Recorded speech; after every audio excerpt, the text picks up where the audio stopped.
Well, I'm not sure if we're live streaming. I think that we are. And welcome, everyone. This is Yonks with REtoken, the Real Estate DAO, and super excited.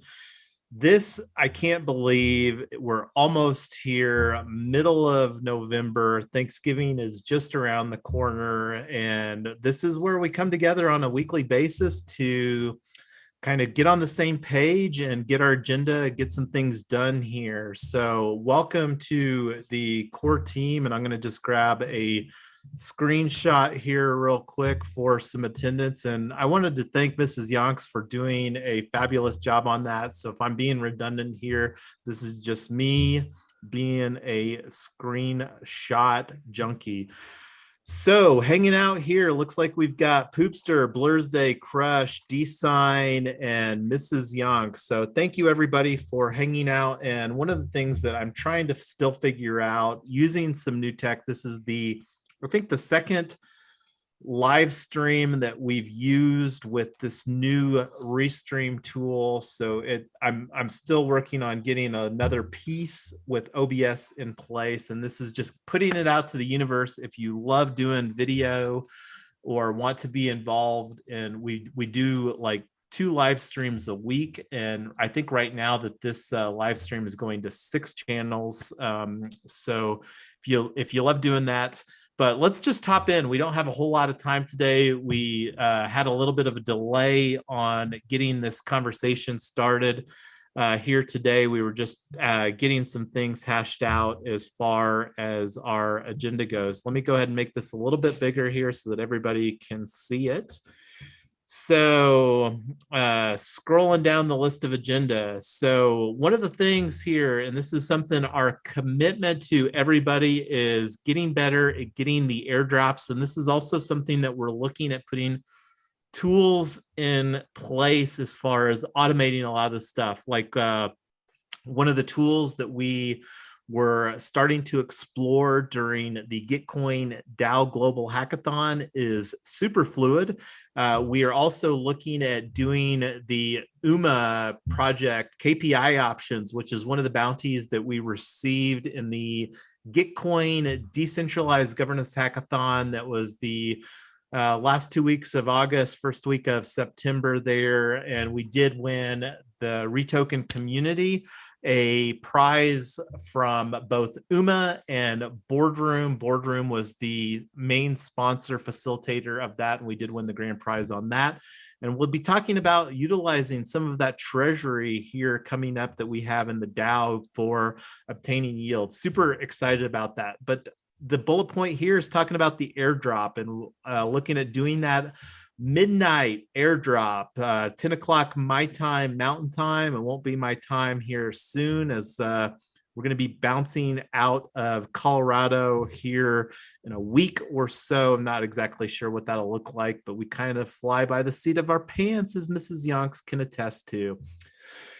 So the other thing too is, now that we were graciously bestowed with some additional love from ENS Domains with their airdrop for acquiring and putting it, more importantly, was putting in some stuff with our REtoken DAO.ethereum.eth domain that we use for our governance. We have a much larger treasury than we did a week or 2 ago. And that being said, we feel it's okay to proceed with the itemization of some initial expenses for reimbursement, and that'll be submitted here in the next day or 2 by Mrs. Yonks and myself. So the other thing that wanting to talk about here, and this is just kind of like, we move very fast here. As a lot of people may or may not know, this is my main focus here. Mrs. Yonks and I are all in on DAOs in 2021. It's an interesting story. Not going to tell that right now. But one of the things that we want to more clearly communicate and set expectations with everyone, and just get some alignment, make sure that we're all on the same page, and going to draft a proposal here, speed of execution, core team, and then Treasury wallet multi-sig signers. So all of those kind of wrap in together as far as like the core team being able to execute effectively. Like right now we have 3 of the 5 current multi-sig signers, and then the majority of the core team is in representation or being represented here. So that's something that we'll put together as far as getting some finalization on. And the main thing that we're going to be talking about is the treasury management here today. So Poopster is going to be leading the conversation on this, and I'm going to bring up here the Gnosis Safe. Now, did you want to share your screen, Poopster, or do you want me to do the driving on that? Yeah, I mean, I'm on mobile, and so I don't think I'll be able to do any screen sharing, but yeah, if you want to do that, I don't. Like, honestly, this kind of came about pretty quick. So I didn't make a whole ton of plans for this. I was, my thought was that, you know, I can kind of give an overview of what I envision. Yeah, no, love that. And then like we can, I kind of, God damn it. And can you hear me? Sorry, I guess I'm breaking up. Yeah, you had a little bit of packet loss there. You're coming in loud and clear now. Okay. Yeah. So my idea was just to kind of lead you through the basics and maybe of some of the stuff I posted in the channel regarding you know, the DeFi tools and whatnot. So yeah, I think that and then maybe having a bit of an open discussion and take questions and things like that. And also looking for, I think that Blur's Day probably has some input here as well and can kind of help out. You know, he's, in all honesty, he's probably just as experienced as me with a lot of this kind of almost anything crypto related.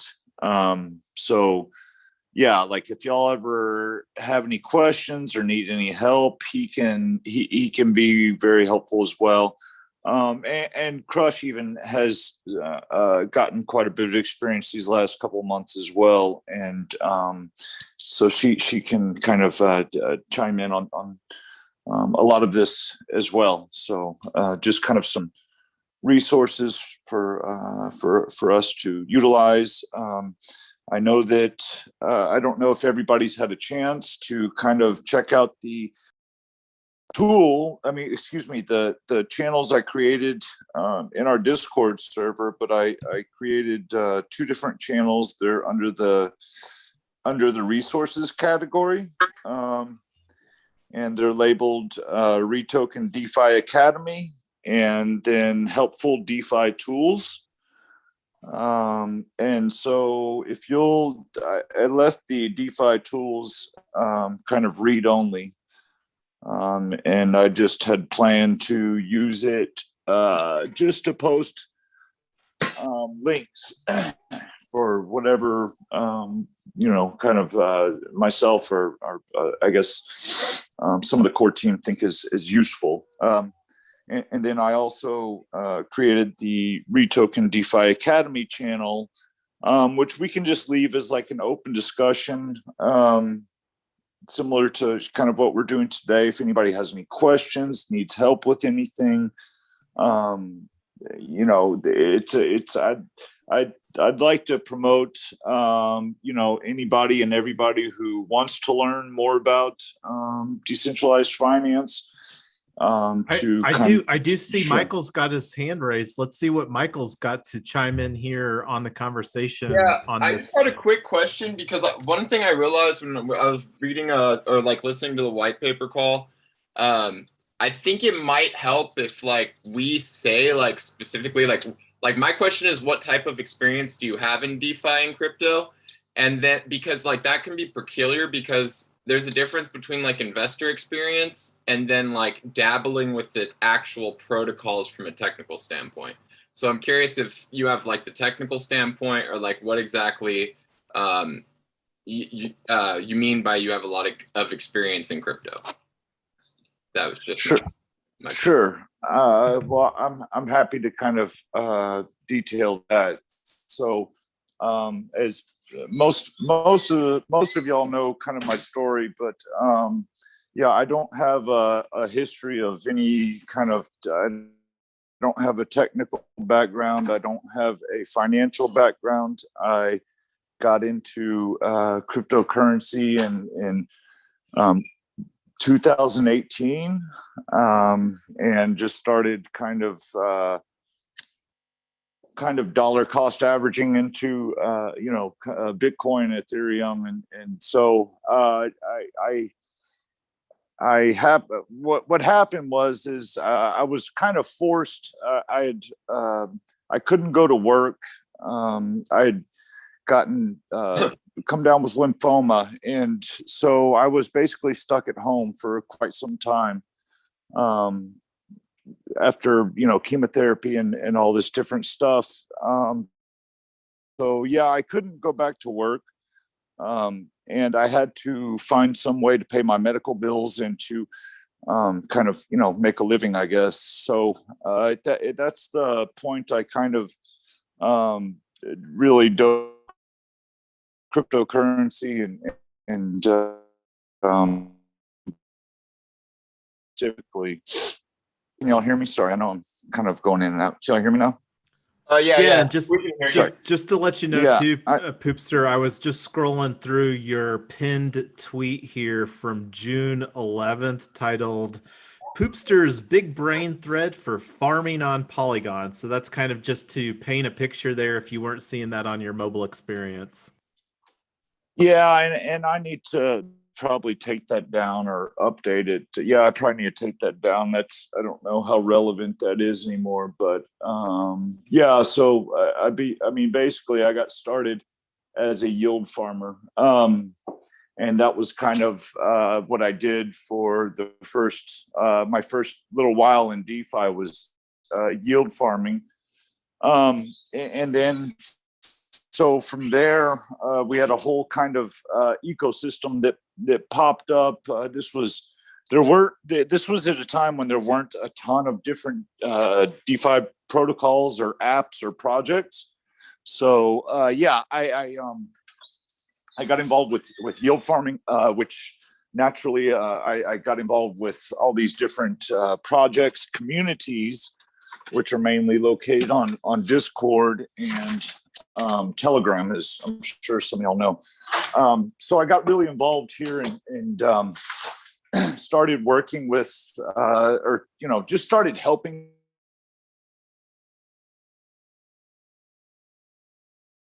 Like I said, I didn't have a technical background. I didn't really have much of a finance background, but the advantage of learning. What's that? Okay, sorry. I think I might need to actually switch my phone that I'm on, because it seems like I'm not getting a very good connection here. But yeah, so I took helping out in the Discords and just kind of being involved with the community and the ecosystem led me to being a moderator of several Discords, which led to me being a community manager, of several different DeFi projects. Harvest Finance was my first. I also have I work for UMA Protocol. I spent some time working for Badger. I worked for Geyser. Several different DeFi projects and protocols.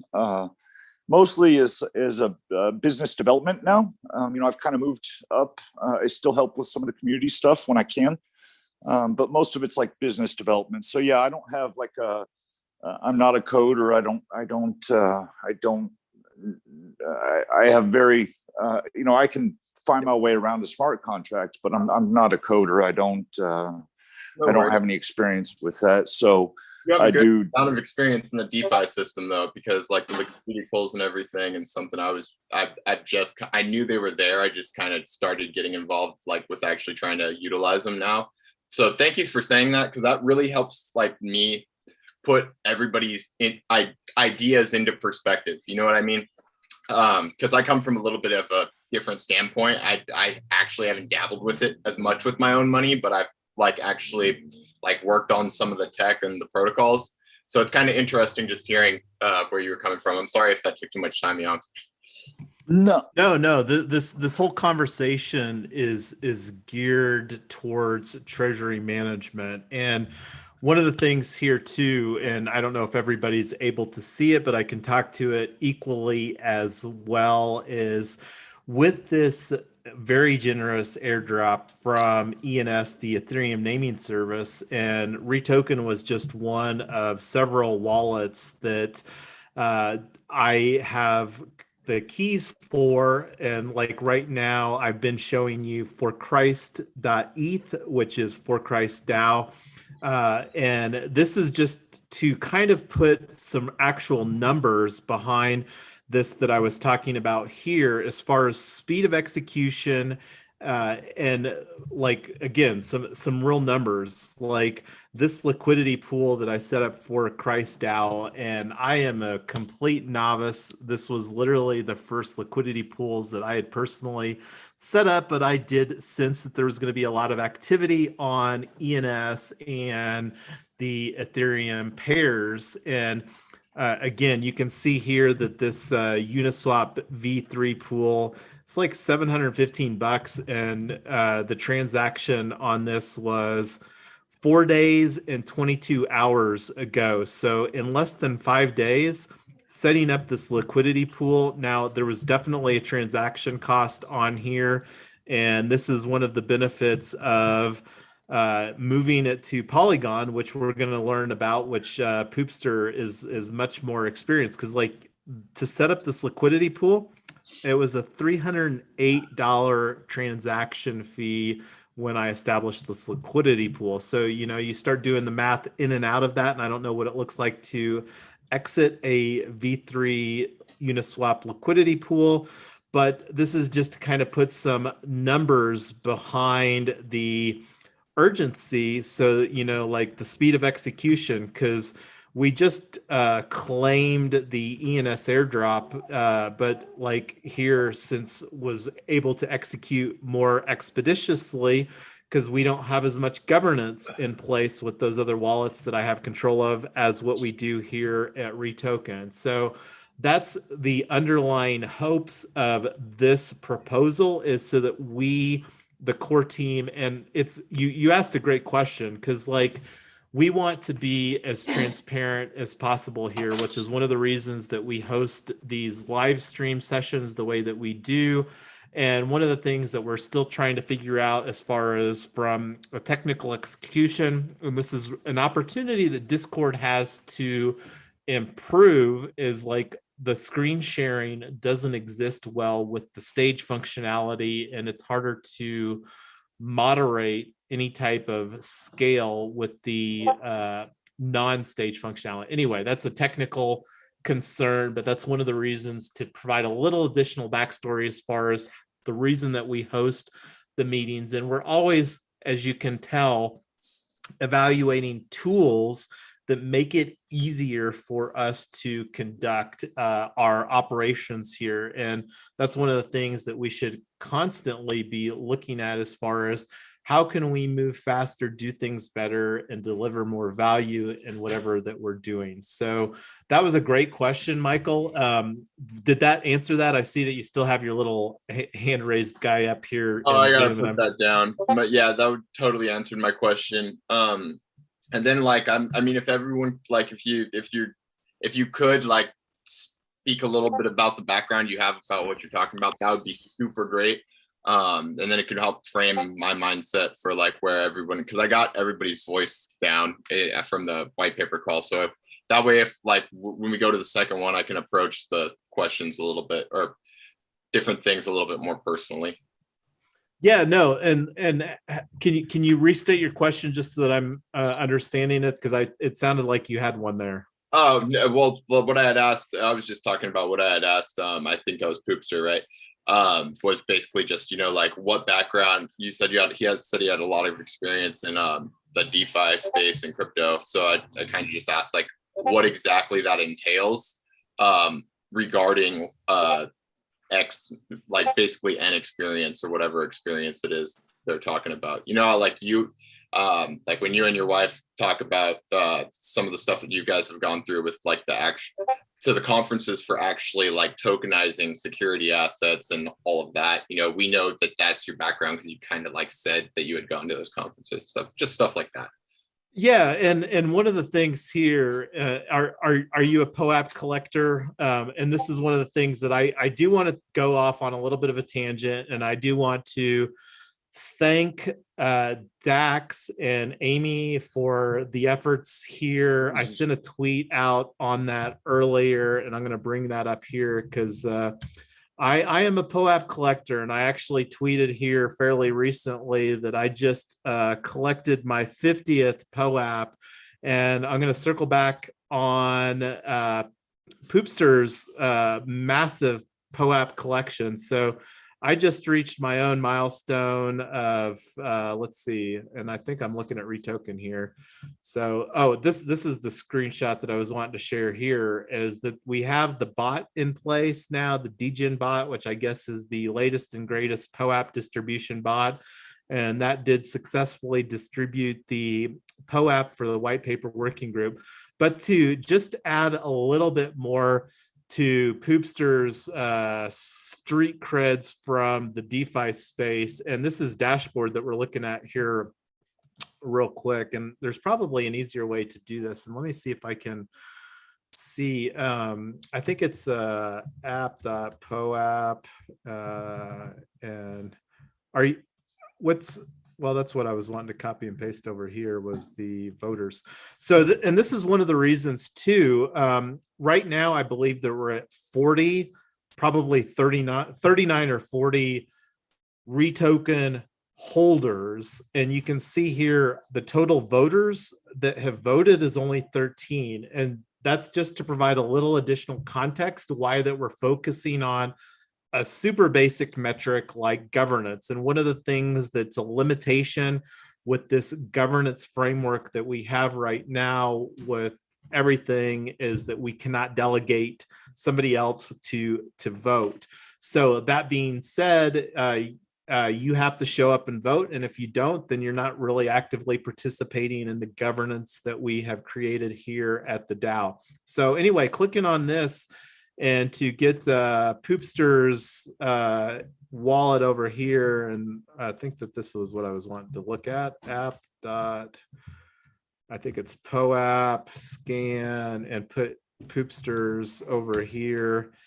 And I don't know if this shows a nice number, but I was seeing, I think it's like, how many is it? Like 167, 100, like he's got more than 3 times as many POAPs as I have. And so he's all over the place with collecting all the POAPs. So his DeFi knowledge runs deep and wide.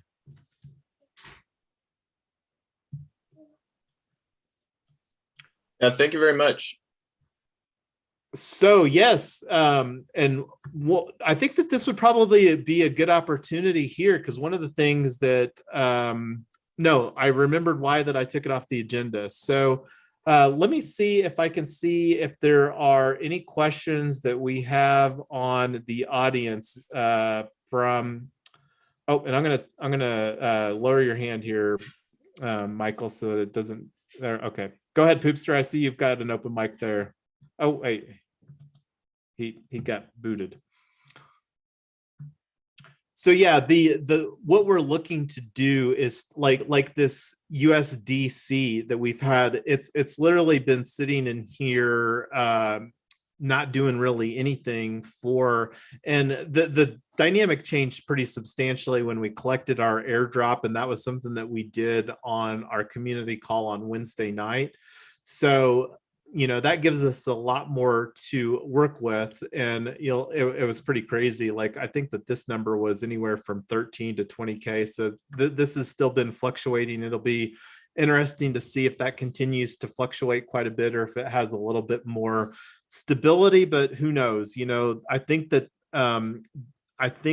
the opportunity to claim on the airdrop goes for 6 months. And I don't even know that much about the tokenomics outside of that, but I did see the immediate opportunity with the very large airdrop that there would be a lot of activity. And I also set up a liquidity pool on my own wallet at SushiSwap just to kind of see how that would look between Uniswap and SushiSwap. And this was my personal foray into setting up some liquidity pools. So looking forward and to seeing what that looks like here from a Gnosis Safe standpoint. And that's one of the things that we're going to look at putting some proposals together. Did you have any specific ones that you wanted to talk to, or are there any particular dApps here that are compatible with Gnosis Safe that we wanted to focus on potentially learning more about? Poopster? Poopster seems to be, he's there. Never mind. I was going to speak for him. He's here. Yeah. I mean, it just depends. I think that maybe we can look at Curve. I think that's if you'll go back and scroll up a little bit, you can see Curve. This may not be the best example from a UI standpoint, but so for instance, we could take, if you'll, can you open the Curve site maybe? Yeah, absolutely. Let's do it. So just to kind of show like what kind of yields we could be getting, just for example, on our USDC, if you'll look at that the first pool right there, or the second pool, I think both are man, this UI looks like something out of like the 90s or something. Holy smokes. That's actually intentional. A lot of the early dApps would do that. Some of them made it look like a Windows 95 like desktop completely. A lot of dApps got really creative with it. Not so much now, but a lot of the old school ones just kind of went with it and just stuck to their guns. Embraced it wholeheartedly, huh? I liked it. So most all of these are, can you scroll back up a little bit, please? As you can see, like almost all of these are going to be stablecoin pools. Where it says 3 pool, that's DAI, USDT, and USDC. And then many of these pools that come after it are just 3 pool with an extra asset. So as you can see underneath it, it's MIM was added to the 3 pool. Next one, Frax was added to the 3 pool, and the next one, UST, was added to the 3 pool, and the next one, Euros were added. So yeah, most of them are based off of this main 3 pool, which, like I said, is a pool of DAI, USDC, and USDT, and then, like I said, they add an all the rest, these going down, what you see, MIM, Frax, UST, those are all different stable coins. So this is basically, Curve was created and kind of modeled to be a stable coin first kind of protocol. So they mainly deal in stables. If you'll go to, there's another one I'd like to look at, and these are all automatic market maker pools. And, some of you might need to look into how an automatic market maker works, because it's a little bit, for instance, as you can see, Yonks, if you want to go back to that Uniswap pool that you had with your ENS in it, I can kind of explain a little bit about how it works. So as you'll see here, what Yonks did was added 2 different tokens in equal pairs. So in traditional finance, a lot of the make a swap. Many times many places use order books where, you have to place an order and then somebody has to come along and fill that order, right? So in crypto, that's just not very efficient because there's so many different transactions going on. And so what they've created is called an automatic market maker. And what that means is, like I said, when Yonks originally made this, added liquidity to this pool, what he added was equal parts of ENS and Ethereum, right? So those are the two tokens that he has in the pool. And what that does is it allows anybody who wants to swap between either of those two tokens to be able to kind of do that without having to have like a third party or a middleman to facilitate.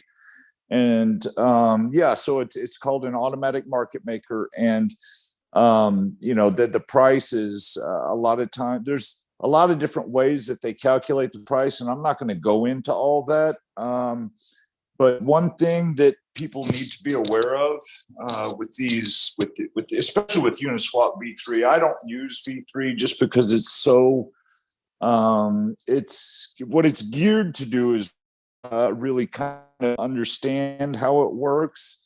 It's basically concentrated liquidity, which means that I don't, this is probably advanced kind of stuff. Well, here's another screenshot, but I would love to hear more about later.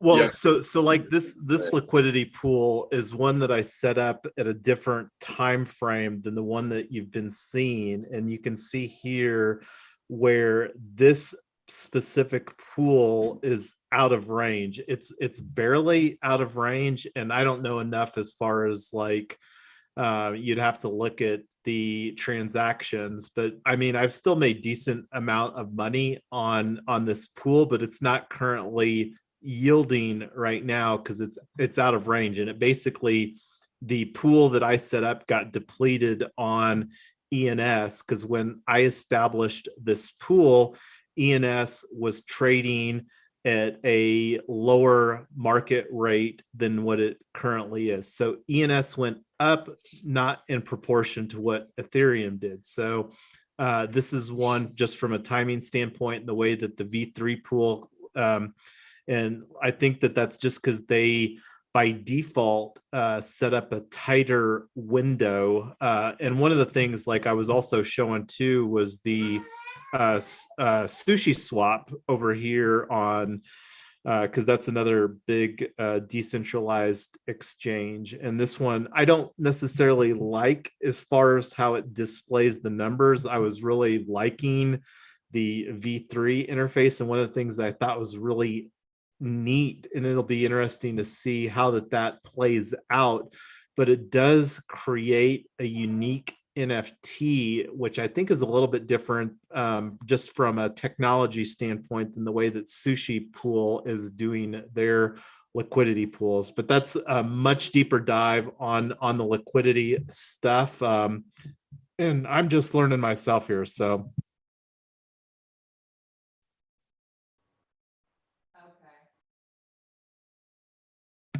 I'm trying to see here, and I apologize to the audience if people are participating in the audience. I don't know if anybody's got the live stream, and this is something that there's another tool, OBS Studio, that wanting to put in place, and this is a little bit of a sidetrack, but mentioned earlier that opportunity for people that love video.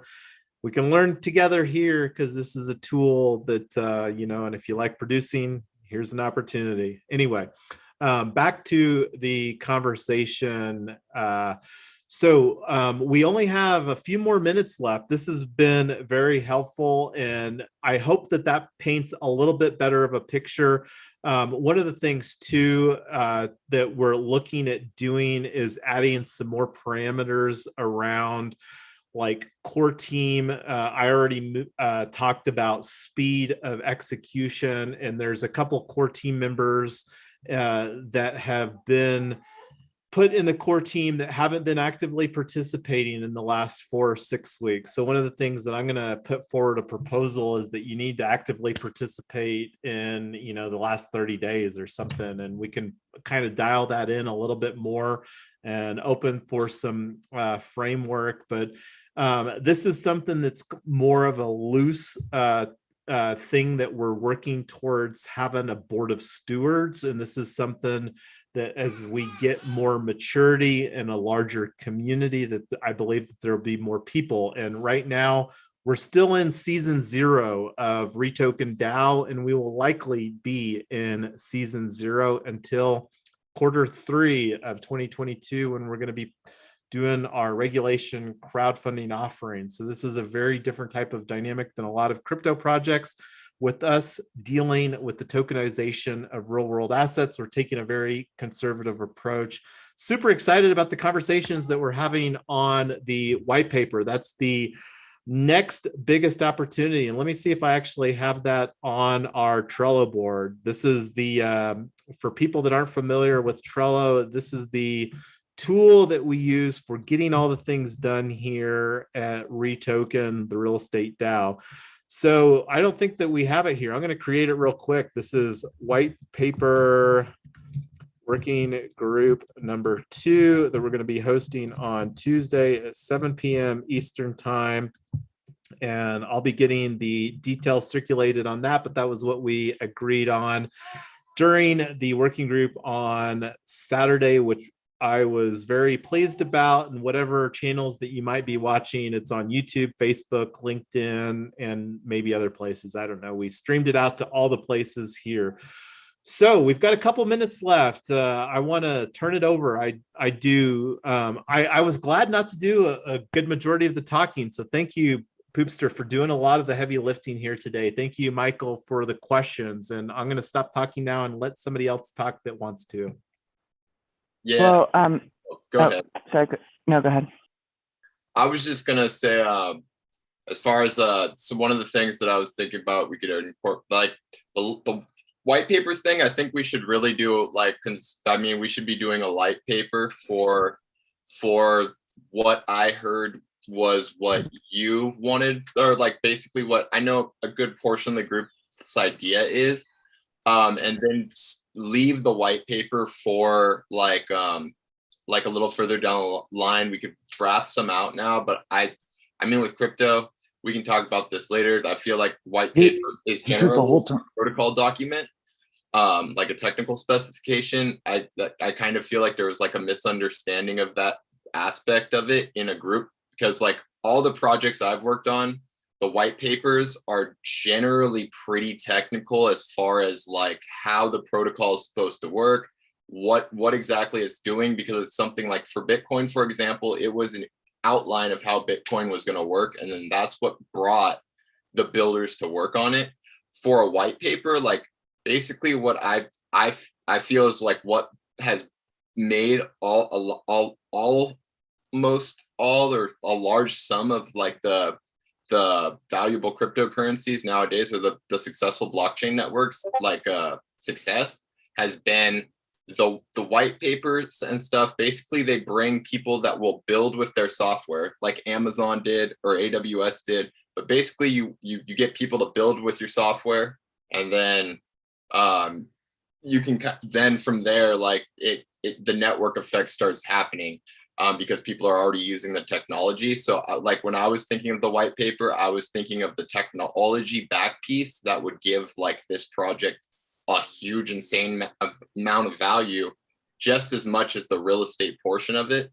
So I don't know if that we want to get into discussion further with that sometime in the future, but like, thank you everybody for your information. Poopster, I'll need to be talking to you later. It's an interesting thought. I think one of the things that we're looking at, like with Bitcoin, it's not tied to, Bitcoin is not tied to any real world assets. So Bitcoin's not regulated by securities law, and we are. So one of the things that we have to write our white paper a little bit differently, because we're planning on tying it to real world assets.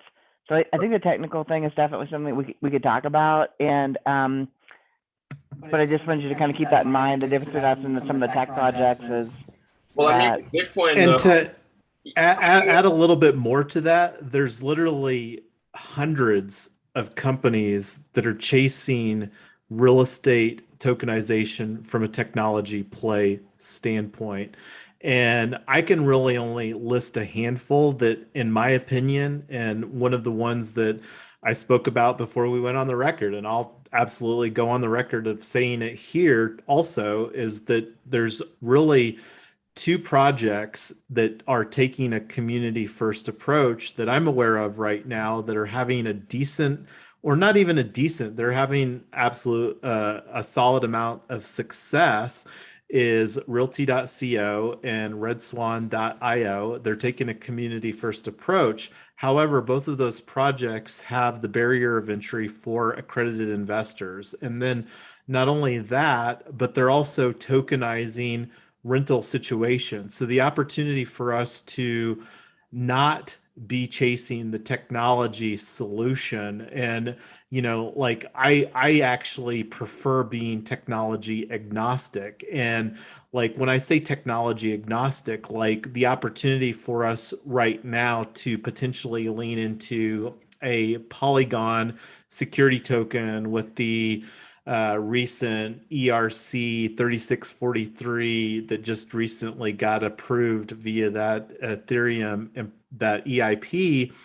That was just recently approved there in September. So that may make sense now, but that may change. And when we're talking about creating security tokens on existing infrastructure, like where we don't have to have the technology now, I think it's more of a procedural standpoint as far as really, and not only procedural, but really like it's the education and the learning curve, because shifts don't happen overnight. And that's the biggest, I think, opportunity for crypto as a whole, is to improve the user experience. And I think that there's been a lot done in 2021 on that.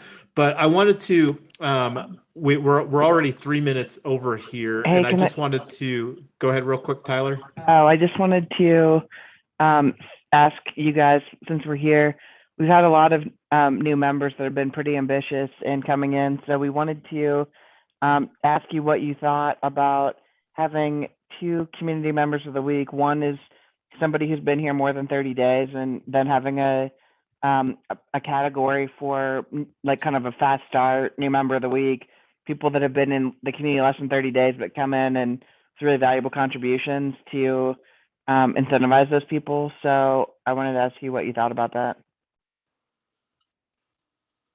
I think that's great. I also do think that we should like maybe with like the proposal for like basically come up with a design that will keep people here, so to speak, as like, or like an incentive, so to speak, like basically like come up with some type of system like where repeat them, like basically if you repeat show up, or if you get so many sessions in a row, you get extra REtoken. I feel like that may be like kind of fair. That way we don't have like team members or people that are participating that like kind of like lose interest, like drop. They provide like a slightly more incentive for them to continue showing up on a like regular basis, and then incorporate it with what you had just said. And we can provide some like context on that. I think the biggest opportunity for us is to do a higher touch onboarding experience where people really feel that there's an opportunity for them to contribute, and then that they're all also felt as a valuable addition to the team. And that's one of the things that we're hoping to incorporate. And that may be a good segue into one of the things that we've been having conversations about. And I was actually potentially contemplating, but I'm not going to do it here tonight. But I would absolutely be on board with hosting a working group for kicking off the ambassadors conversation, because the opportunity for a higher touch component to exist within an ambassadors program and work on really having an official ambassadors program that we can build upon, and then lay a solid foundation for going into 2022 to really allow for some explosive growth there. Yeah. So So to actually raise what Mrs. Yonks was saying, as far as like the fast start or whatever that we want to call it, maybe a new community member of the week. And and this is kind of an opportunity that I think we've already been talking a little bit about, is to develop a onboarding quest type of a dynamic. But I say that that would probably be more of like a second phase, because right now I think the easier hanging fruit would just be to get a regularly recurring weekly onboarding / orientation call.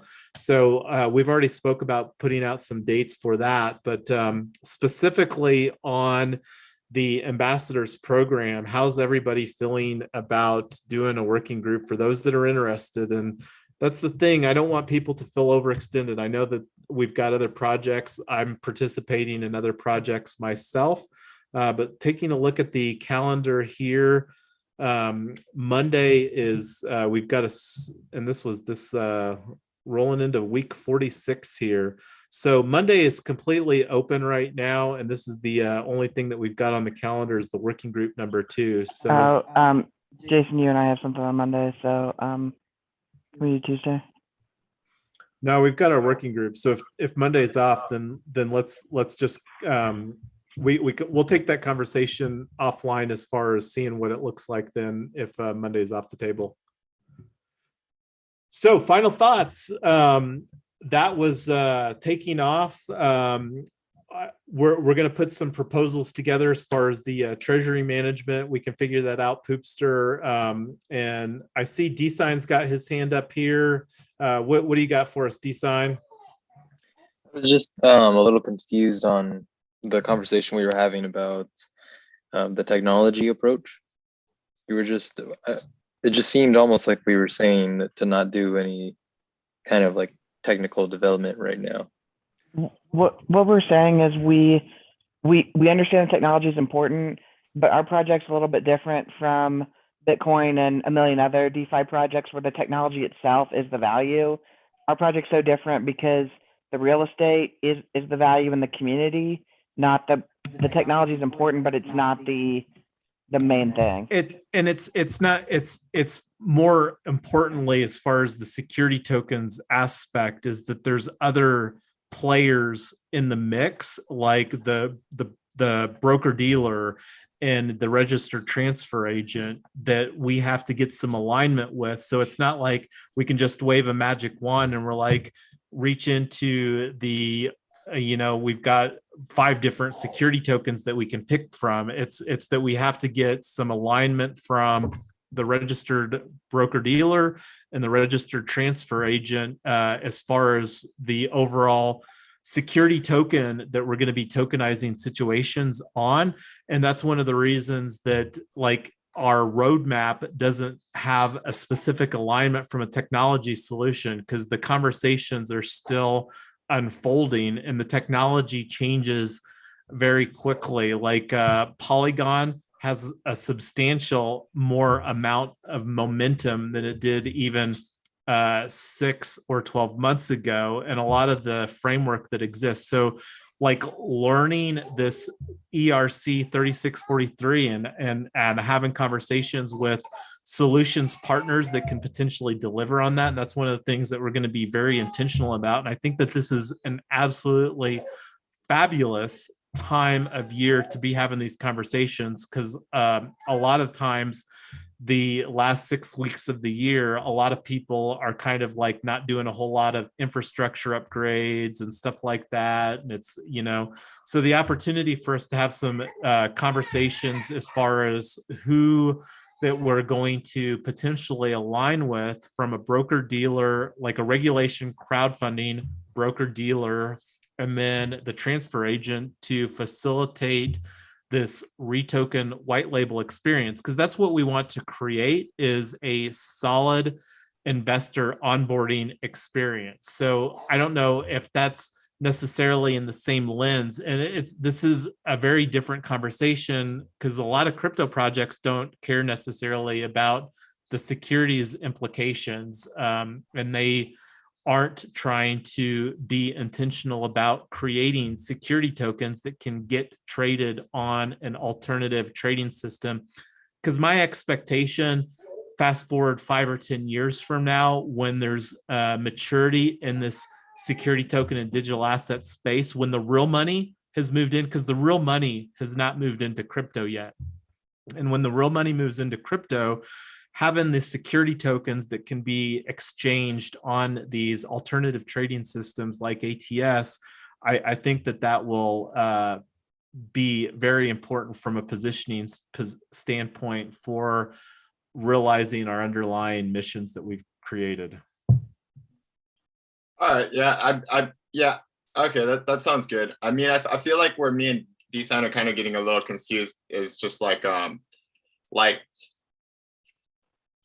it almost kind of sounds like at times that like it's a lot like I feel we need to marry the tech part of it with the like vision and like basically all this stuff, because like you had said in the chat the other day, like all the stuff that is technical that we're planning, that's like kind of in phase planning, but we don't have enough information to like execute anything on. I feel like that's just kind of like important to lay down, because otherwise like I get the feeling that it's like basically we have a really, really good template of how to do this, besides like what's going to actually marry the how it's going to work. Like that's what I'm not seeing, is like how it's going to work with everything connected together. And that's kind of what I just kind of feel like we could baseline white paper or whatever light paper should be. It's just like kind of the interacting components and just how how the ecosystem's going to work. I wasn't on the same page that the with like tokenizing the securities part of it and how that part's going to play out. But yeah, so like that's just kind of like the map that I feel like I would like to see, just because then that's like something that would give me a solid understanding, and that's something I feel would give other people that like are developers or are interested in like working with one of these projects, would make them want to work with it. And especially like if we were the first or the leading person to enter the space to do this all legally, I think that should really, like you said, there's tons of other people that are doing it, trying to do this, but aren't trying to do that exactly. I feel like if we could hit that on the head, then we would solidify ourselves in this space. And I don't necessarily think it's going to be the first, because I mean, there's other people that are tokenizing it, and I think that this is probably extending past the scope, because it feels like we're spending a lot of time on I'm sorry. On the white paper. Man. Yeah, no, we've got a 2-hour working group coming up on Tuesday, and bouncing back to the calendar for that. So hopefully everybody will be able to participate in that. And as far as to rein it back in, because we're already 15 minutes over here on a Sunday afternoon in the middle of November for everybody. This to kind of recap here today was mostly about the treasury management, and then also just kind of again setting some evolving like as a DAO here. We're very much a startup DAO. We just started this DAO in July of 2021, a few short months ago, really the end of July when this DAO was officially formed. We just agreed upon our operating agreement. So we're really moving forward on things.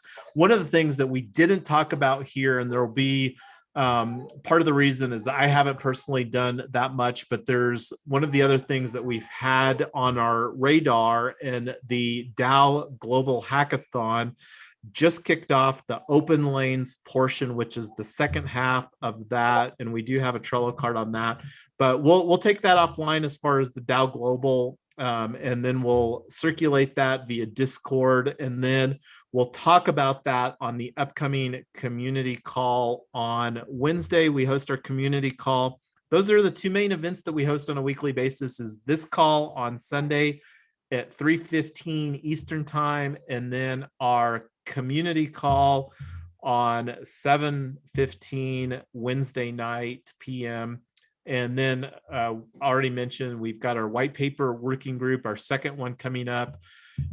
One thing, and I don't know if I really adequately spoke to that. I did put some conversation forward, and hopefully everybody can take a look at that. This is what I had up earlier, but this is, I think, an opportunity, and I just wanted to plant the seed here. This passive income quest, I linked that up in the white paper thread.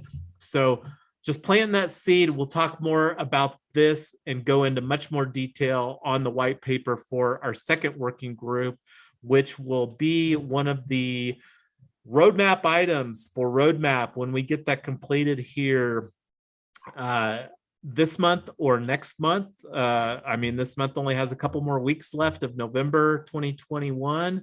But we'll catch up here. Thank you, everybody, for spending Sunday afternoon here when you could have been doing other things. Super excited about what we're creating here and the future with REtoken, the Real Estate DAO, and real estate tokenization. Yep. I just want to say thank you to Peter and everyone that attended, and also for Mr. and Mrs. Young for doing so much hard work. And Michael, thank you for all your contributions. We appreciate all that. Oh, thank you. You're so sweet.